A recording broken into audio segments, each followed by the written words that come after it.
모토GP가 전투의 장이었던 때를 기억하나요? 선수들이 한계에 도달했을 때 3m 더 늦게 브레이크를 걸고 마지막 코너에서 불가능한 추월로 숨이 멎게 했던 그 순간들.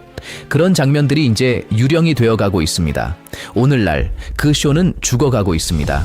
그리고 아니요, 이는 단순히 공기역학이나 전투기에서 가져온 것 같은 날개 때문만이 아닙니다. 보이지 않는 적, 조용한 악당이 내부에서 경주를 파괴하고 있습니다. 우리는 타이어에 대해 이야기하고 있습니다. 그리고 추월을 러시안 룰렛으로 만든 규칙에 대해서도요. 오늘 우리는 패독에서 가장 잘 숨겨진 비밀을 폭로할 것입니다. 압력의 스캔들, 미쉐린, 도르나, 그리고 선수들 간의 전쟁, 마르크 마르케스, 호르헤 마르틴 또는 페코 바냐이와 같은 챔피언들이 온도 변화 하나로 승리에서 무의미해질 수 있는 이유를 이해할 것입니다. 그리고 이 비디오를 본 후에는 매 경주를 다른 시각으로 보게 될 것이라고 약속합니다. 하지만 아직 저를 믿지 마세요. 계속하기 전에 빠른 질문을 해보고 싶어. 너도 예전처럼 추월이 없어진 걸 느꼈어? 한 단어로 말해줘. 댓글에 예 또는 아니요 라고 써줘. 그리고 왜 이것이 위에서 사람들이 너에게 알리기를 원하지 않는 스캔들인지 이해하고 싶다면 지금 바로 채널을 구독해. 명백한 것부터 시작하자. 공기역학. 모두가 그것을 지적해. 그리고 맞아. 현재의 오토바이는 스타워즈의 탱크처럼 보인다. 그들은 공기역학적 하중을 너무 많이 생성하여 파일럿이 앞차와 0.5초 이내로 접근하면 날개에서 나오는 지옥 같은 소용돌이인 더러운 공기가 앞바퀴의 그립을 파괴합니다. 하지만 조심하세요. 이것은 이전에도 발생했습니다. 2016년에는 이미 날개가 있었습니다. 2019년에는 스즈키와 두카티가 실험을 하고 있었습니다. 그럼에도 불구하고 우리는 심장 쫄깃한 추월을 보았습니다. 그렇다면 무엇이 달라졌나요? 그 답은 아스팔트에 닿는 검은 원에 있습니다. 타이어입니다. 그리고 더 구체적으로 2023년에 생명보험처럼 도입된 규칙이 쇼의 무덤이 되었습니다. 유일한 제조업체인 미쉐린은 규정을 강요했습니다. 레이스 중 앞 타이어의 최소 압력, 기술적이고 지루하게 들리죠? 하지만 그것은 모토GP를 날려버리는 다이너마이트입니다. 왜냐하면 이전에는 팀들이 그립을 얻기 위해 낮은 압력으로 조정했기 때문입니다. 낮은 압력은 아스팔트에 대한 접촉 면적을 증가시키고 타이어 중앙의 온도를 높이며 특히 늦게 브레이크를 밟고 바이크를 대각선으로 던질 수 있는 더 많은 자신감을 의미합니다. 하지만 위험이 있었습니다. 압력이 너무 낮아지면 타이어가 빠른 코너에서 과도하게 변형되고 열이 잘 집중되지 않아 펑크가 발생했습니다. 2023년 여러 번의 논란과 심각한 사고를 겪은 후 미쉐린은 더 이상 참지 않겠다고 선언했습니다. 경주 중 앞 타이어의 최소 압력은 1.88바로 설정되었습니다. 이는 합리적으로 보입니다. 그러나 현실은 미쳤습니다. 왜냐하면 그 압력은 뜨거운 타이어로 측정되기 때문입니다. 그리고 여기서 요령이 있습니다. 혼자 주행할 때 압력이 온도로 인해 상승합니다. 하지만 다른 파일럿에 가까워지면 공기 흐름이 줄어들고 타이어가 식으며 압력이 떨어집니다. 그게 무슨 뜻일까요? 만약 추월하고 싶다면 가까이 다가가야 하고 깨끗한 공기를 잃게 되며 앞 타이어는 두세도 식고 압력은 최소 이하로 떨어지며 경주가 끝나면 제재가 가해집니다. 벌점초나 심지어 실격이죠. 그래서 파일럿들은 더 이상 추월을 생각하지 않습니다. 너무 가까이 가지 않으려 합니다. 그것은 추월의 자살입니다. 파일럿들은 타이어를 보호하기 위해 1초 간격으로 줄지어 주행하는 법을 배웠습니다. 공격하는 자는 제재를 받을 위험을 감수해야 합니다. 그리고 그것은 경주가 아닙니다. 그것은 관료적 생존입니다. 이제 과학적으로 접근해 보겠습니다. 하지만 걱정하지 마세요. 5분 동안 박스 메커닉처럼 설명할게요. 이걸 이해하면 다음 경주에서 소파에서 소리 지르게 될 것입니다. 모토GP 타이어는 단순한 고무 조각이 아닙니다. 그것은 화학의 걸작입니다. 미쉐린은 매우 좁은 온도 범위에서 작동하는 화합물을 개발합니다. 전방의 경우 마법의 온도 범위는 표면에서 90도에서 110도 섭씨 사이입니다. 이 범위 내에서 고무는 고무 같은 상태 또는 탄력적인 상태에 들어갑니다. 고무는 아스팔트에 껌처럼 붙습니다. 그러나 85도 이하로 떨어지면 엔지니어들이 유리전이 온도라고 부르는 일이 발생합니다. 그 순간 타이어는 고무처럼 행동하는 것을 멈추고 단단한 플라스틱처럼 행동하게 됩니다. 메타크릴레이트처럼 340km로 플라스틱 바퀴로 제동하는 것을 상상해 보세요. 바로 그겁니다. 파일럿은 경고 없이 앞바퀴를 잃습니다. 감각은 제로, 오직 아스팔트가 얼굴로 다가옵니다. 그럼 그 타이어를 그 지옥까지 시키는 것은 무엇일까요? 더러운 공기입니다. 앞차의 윙이 뒤따르는 차의 앞바퀴에 차가운 공기를 직접 쏘아냅니다. 다른 차를 따라가는 두 개의 커브에서 타이어 표면 온도가 12도 떨어질 수 있습니다. 그러면 파일럿이 제동에 도달하고 타이어는 유리처럼 되어 브레이크를 밟고 바닥으로 떨어집니다. 하지만 낮은 압력에 대한 제재는 이미 넘어지기 전에 확정되었습니다. 이제 보이기 시작하죠. 그렇죠? 파일럿들이 추월하는 것을 잊은 것이 아닙니다. 그들이 시도하면 먼저 자전거가 추위로 바닥에 떨어지고 기적적으로 버틴다면 그 다음에는 처벌을 받습니다. 이중 처벌입니다. 파일럿들은 1년 넘게 이것을 외치고 있습니다. 하지만 공식 언론은 이를 부드럽게 표현합니다. 2021년 세계 챔피언 파비오 콰르타라로는 2024년 그랑프리 이후에 더 이상 싸울 수 없다고 말했다. 다른 라이더 뒤에 두 바퀴를 따라가면 앞바퀴 압력이 너무 떨어져서 페널티를 받을 것이라는 걸 안다. 나는 9위로 떨어질 위험을 감수하기보다는 4위로 남는 게 낫다. 라고 말했다. 마르크 마르케스는 추월의 천재로서 최소 압력 규칙이 경기를 망치고 있다고 선언했다. 이제 경주는 마지막 바퀴까지 통제된 크루즈 상태이며 그때만 공격할 수 있다. 하지만 그 전에 공격하면 처벌을 받는다. 그럼 어떻게 하냐고? 기다린다. 마지막 랩까지 기다려서 한 번의 시도를 하세요. 그리고 실패하면 경주가 끝납니다. 게다가 또 다른 요소가 있습니다. 주변 온도입니다. 추우면 문제가 배가 됩니다. 더우면 압력이 너무 올라가고 타이어가 과열되어 5랩 만에 퇴화합니다. 팀들은 모든 조건에 맞게 오토바이를 준비할 수 없습니다. 그래서 그들은 배팅을 합니다. 룰렛을 돌리는 것입니다. 출발 압력을 조금 더 낮춰서 초반의 그립을 확보할까요? 그러면 나중에 처벌을 받을 수 있습니다. 압력을 높일까요? 그러면 아무도 추월할 수 없게 됩니다. 이것은 도박입니다. 그리고 가장 심각한 점, 미쉐린은 자신의 센서를 사용하여 압력을 측정합니다. 팀들은 자신의 데이터를 가지고 있습니다. 하지만 최종 결정권은 미쉐린에게 있습니다. 2024년에는 한 팀이 압력이 한계를 넘지 않았다는 것을 증명하는 텔레메트리를 보여주었지만 미쉐린은 그렇지 않다고 말했습니다. 그리고 처벌이 있었습니다. 일주일 내내 훈련하고 시속 300km로 목숨을 걸고 달리는데 눈에 보이지도 않는 센서의 알고리즘에 의해 처벌을 받는다고 상상해보세요. 그리고 이제 가장 좋은 소식이 있습니다. 챔피언십의 주인인 도르나와 미쉐린은 2026년까지 계약을 맺고 있습니다. 하지만 이를 해결하는 대신 2025년에 제재를 강화했습니다. 압력 위반이 2번 발생하면 피트레인에서 출발해야 합니다. 바로 그렇게요.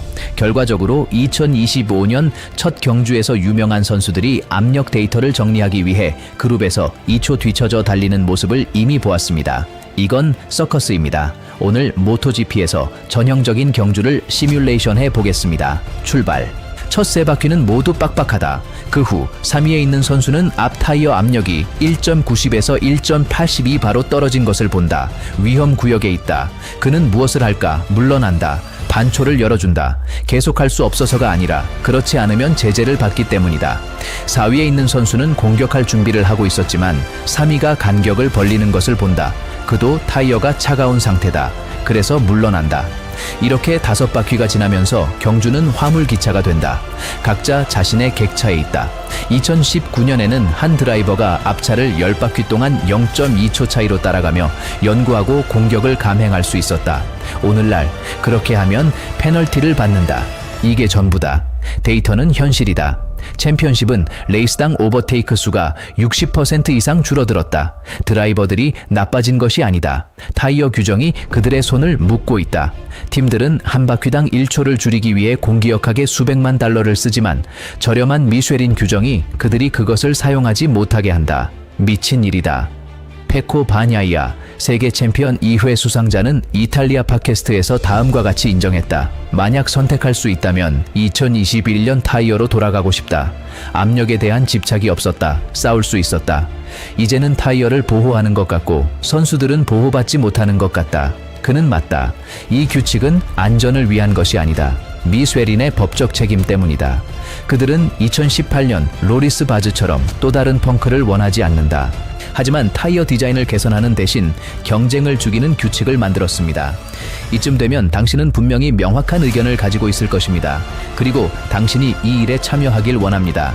한 단어로 말해주세요. 미쉐린, 도르나, 아니면 날개 중 누구의 잘못이라고 생각하나요? 댓글에 빠르게 적어주세요. 미첼린, 도르나 또는 에일라스. 단 한 단어로. 그리고 아직 구독하지 않았다면 무엇을 기다리고 있나요? 이것은 진정한 저널리즘입니다. 공식 버전이 아닙니다. 지금 구독하고 이 내용을 더 많은 사람들에게 전파하는 데 도움을 주세요. 이제 큰 논쟁이 시작됩니다. 2027년에는 새로운 규정이 시행됩니다. 공기역학이 줄어듭니다. 높이 조절 장치가 줄어듭니다. 전자 시스템이 줄어듭니다. 하지만 타이어는 바뀔까요? 미쉐린은 그렇다고 말하며 압력창을 더 잘 견딜 수 있는 컴파운드를 개발하고 있다고 합니다. 하지만 패독 내부에서의 유출 정보는 비관적입니다. 위성팀의 누군가가 비공식적으로 2026년 프로토타입이 낮은 압력에 대한 내구성을 10%만 개선한다고 전했습니다. 여전히 유리입니다. 그리고 그게 진짜 스캔들입니다. 도르나와 미쉐린은 현재 규칙이 재앙이라는 것을 알고 있지만 그들의 이미지에 타격을 줄 것이기 때문에 이를 인정하고 싶어 하지 않습니다. 그들은 자신의 해결책이 잘못된 임시 방편이었다는 것을 인정하기보다는 경주가 지루해지는 것을 선호합니다. 가장 잘 숨겨진 비밀은 미쉐린의 엔지니어들 스스로가 압력 센서를 제거하고 온도에 따른 안전밴드 시스템으로 돌아가자고 제안했다는 것입니다. 하지만 경영진은 경주 중 온도를 제어하기 더 어렵기 때문에 이를 거부합니다. 결과는 우리는 잘못된 지표인 압력을 계속 유지합니다. 압력이 죽이는 것이 아니라 유리전이 온도가 죽입니다. 하지만 그것은 측정하기 더 비쌉니다. 그래서 우리는 쇼를 망치는 저렴한 규칙을 유지합니다. 이제 결정적인 데이터를 드리겠습니다. 엔지니어들이 잠을 자지 않기 위해 사용하는 데이터입니다. 파일럿이 깨끗한 공기에서 혼자 주행할 때 앞바퀴 타이어의 압력은 온도가 10도 상승할 때마다 약 0.1로바 상승합니다. 다른 차량과 0.3초 이내로 주행할 때 압력은 3개의 코너에서 0.12바 떨어질 수 있습니다. 즉 누군가를 따라가면 규정 한계까지 가지고 있던 모든 여유를 잃게 됩니다. 한 바퀴입니다. 그래서 팀들은 계산합니다. 우리 파일럿은 앞차를 최대 2바퀴 연속으로 따라갈 수 있습니다. 그 후에는 간격을 벌려야 하거나 페널티를 받습니다. 그리고 실제로 무슨 일이 일어날까요? 경주는 첫 바퀴에서 해결되거나 마지막 바퀴에서 해결됩니다. 그 중간에는 모두가 관리하고 있기 때문입니다. 그래서 우리는 호르헤 마르틴이나 마르크 마르케스가 선두에서 사라지는 것을 봅니다. 만약 당신이 도망치면 깨끗한 공기에서 주행할 수 있고 압력이 안정되고 문제가 없습니다. 쫓는 사람이 고통받습니다. 항상 첫 번째로 출발한 사람이 이기는 완벽한 시스템입니다. 역전은 안녕, 승리를 위한 전투는 안녕. 심지어 팀들도 중앙 제어 장치에서 압력 모드를 개발했습니다. 센서가 위험을 감지하면 오토바이는 커브 출구에서 자동으로 엔진 토크를 줄여서 라이더가 가속하고 앞체 붙는 것을 방지합니다. 이해하셨나요? 오토바이는 전자적으로 추월을 방지합니다. 타이어의 안전을 위해서입니다. 우리는 기술이 더 빨리 가는 것이 아니라 더 천천히 가도록 돕는 지점에 도달했습니다. 모든 사람이 침묵하는 것은 아닙니다. 이미 은퇴했지만 야마하의 자문 역할을 하고 있는 칼 크러치로우는 인터뷰에서 이렇게 말했습니다. 압력 규칙은 어리석은 짓입니다. 우리는 사람들을 위해서가 아니라 센서를 위해 경주를 합니다. 그리고 가장 나쁜 것은 신인 라이더들이 더 이상 추월하는 법을 배우지 않는다는 것입니다. 그들은 압력을 관리하는 법을 배웁니다. 5년 후에는 바퀴를 맞대고 싸우는 법을 모르는 세대가 생길 것입니다. 이는 매우 심각한 경고입니다. 그리고 피해를 보는 것은 작은 팀들입니다. 왜냐하면 대형 공장 팀들은 압력 시뮬레이터, 중복 센서를 가지고 있어 더 많은 위험을 감수할 수 있기 때문입니다. 위성팀은 제재를 받을 여유가 없다. 그래서 그들은 극단 보수파로 플레이한다. 그들의 파일럿은 시도조차 하지 않는다. 이렇게 공장과 위성 간의 차이는 커진다. 평등은 점점 줄어든다. 그리고 이기는 것은 미쉐린이다. 왜냐하면 규칙이 그들에게 엄청난 법적 보호를 제공하기 때문이다. 만약 펑크가 나면 그들은 말한다. 팀이 최소 압력을 충족하지 않았다. 이렇게 그들은 손을 씻는다. 이것이 마스터 플레이다. 기술적 문제를 팀의 문제로 전환하는 것이다. 그래서 그들은 규칙을 바꾸지 않는다. 그래서 그들은 2020년에 이미 비판받았던 같은 타이어를 계속 사용하고 있습니다. 무료로 제공되기 때문입니다. 해결책이 있을까요? 네, 하지만 아픕니다. 첫 번째 해결책, 미쉐린이 더 넓은 압력 범위를 견딜 수 있는 앞 타이어를 설계하게 하는 것입니다. 이는 타이어 구조와 성분을 변경하고 최대 성능이 약간 낮아질 수 있음을 받아들이는 것을 의미하지만 일관성은 훨씬 더 높아질 것입니다. 이것이 피렐리가 슈퍼바이크에서 한 일입니다.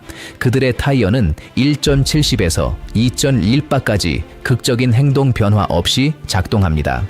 왜 미쉐린은 그럴 수 없나요? 그들은 안전과 쇼보다 절대적인 성능을 우선시했기 때문입니다. 현재 타이어는 완벽한 압력에서 4바퀴 동안 믿을 수 없을 만큼 빠릅니다.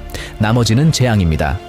두 번째 해결책, 최소 압력 규정을 없애고 팀의 책임으로 되돌리는 것입니다. 만약 팀이 낮은 압력을 장착하고 터지면 그 위험을 감수해야 합니다. 하지만 물론 도르나는 소송을 원하지 않습니다. 우리는 극단적인 안전 시대에 살고 있지만 그것이 스포츠를 죽이고 있습니다. 해결책 번호 셋, 2026년까지 공기 역학을 대폭 줄이고 2027년까지 기다리지 마세요. 더 적은 하중, 더 적은 오염된 공기, 더 적은 앞 타이어 냉각. 그러나 더 많은 공기역학적 개발을 가진 제조업체인 두카티와 아프릴리아는 이 점을 잃게 될까봐 거부하고 있습니다. 그리고 도르나는 그들과 맞서기를 두려워합니다. 그래서 우리는 갇혀 있습니다. 선수들은 묶여 있습니다. 경주는 죽어 있습니다. 그리고 우리는 꿈을 꾸게 했던 스포츠가 센서 관리의 지루한 연습으로 변하는 것을 지켜보고 있습니다. 최악은 변화의 의지가 없다는 것입니다. 관중석이 계속 채워지는 한 결국 서킷에 가는 것은 축제이기 때문에 도른에게는 상관없을 것이다. 하지만 우리는 TV로 보는 사람들, 비디오 패스를 지불하는 사람들, 소셜미디어에서 댓글을 다는 사람들로서 소음을 낼 수 있다. 2025년 세팡 테스트에서의 최근 유출에 따르면 미쉐린은 열창이 30% 더 넓은 새로운 앞타이어 컴파운드를 시험해 보았지만 선수들은 한 바퀴당 반초를 잃기 때문에 이를 거부했다. 그 이유는 팀들이 성능을 잃고 싶어 하지 않기 때문이다. 그들은 빠르지만 다루기 힘든 타이어를 계속 사용하는 것을 선호한다. 현대의 선수들이 겪는 드라마다. 그들은 빠르게 가고 싶어 하지만 타이어가 쉽기 때문에 추월할 수 없다. 이는 정신분열적이다. 2027년에는 공기 역학적 하중이 줄어들면서 더러운 공기의 문제가 줄어들 것이다. 하지만 미쉐린이 철학을 바꾸지 않는 한 최소 압력 문제는 여전히 존재할 것이다. 새로운 오토바이는 안정적인 온도와 압력이 필요한 앞바퀴 타이어를 계속 유지할 것입니다. 그리고 센서가 제재를 부과하는 한 라이더들은 가까이 가는 것을 두려워할 것입니다. 저는 우리가 한 시대의 끝에 서 있다고 생각합니다. 발렌티노 로시의 불가능한 추월, 로렌조와 마르케스 간의 전투, 시몬첼리의 역전이 있었던 시대입니다. 누군가 진정으로 말할 때까지 그 시절은 돌아오지 않을 것입니다. 안전도 중요하지만 쇼도 중요합니다. 그리고 오늘 불행히도 쇼는 혼수 상태에 있습니다. 보세요. 우리는 많은 정보를 흘렸습니다. 우리가 명확히 하기 위해 요약하자면 모토GP의 진정한 문제는 단순히 날개가 아니다. 공격적인 공기역학, 온도에 민감한 전면 타이어, 그리고 추월을 시도하는 자에게 불이익을 주는 최소 압력 규정의 치명적인 조합이다. 그 결과 인도식 경주, 좌절한 선수들, 그리고 피를 흘리는 스포츠, 그리고 가장 나쁜 것은 팬들이 그 대가를 치르고 있다는 것이다. 우리는 입장료, 비디오 패스, 소파에서의 시간을 지불하고 행렬을 보지 전투를 보고 있다. 이것은 지금 당장 바뀌어야 한다. 하지만 모든 것이 잃은 것은 아니다. 왜냐하면 당신, 관객으로서 당신이 생각하는 것보다 더 많은 힘을 가지고 있기 때문이다. 지루한 경주를 보게 되면 침묵하지 마라. 댓글로 외쳐라. 이런 비디오를 공유하라. 도르나, 미쉐린, 팀들을 태그하라. 그들이 우리가 알아챘다는 것을 알게 하라. 더 이상 안전이 요구한다는 이야기로 우리를 속이지 못하게 하라. 안전은 감정 없는 경주를 요구하지 않는다. 더 나은 타이어를 요구한다. 그리고 이제 가장 중요한 것, 마지막 한마디를 남겨주길 바란다. 오직 하나. 가장 화가 나는 것을 선택하세요. 댓글에 적어주세요. 타이어, 페널티 또는 즉시 교체. 어떤 것이든 괜찮습니다. 하지만 꼭 하세요. 그리고 이 영상이 당신의 눈을 뜨게 했다면 당신에게 의무가 있습니다. 채널을 구독하세요. 여기서는 허황된 이야기를 팔지 않습니다. 여기서는 패독에서 일어나는 스캔들을 폭로합니다. 구독 버튼과 알림벨을 눌러주세요. 다음 영상은 더욱 폭발적일 것입니다. 약속합니다. 문제는 타이어가 나쁜 것이 아닙니다. 문제는 규칙이 더 나쁘다는 것입니다. 2025년 모토GP의 익명의 엔지니어가 그렇게 말했습니다. 이 영상을 공유하세요. 모든 사람이 알게 하세요. 다음에 뵙겠습니다.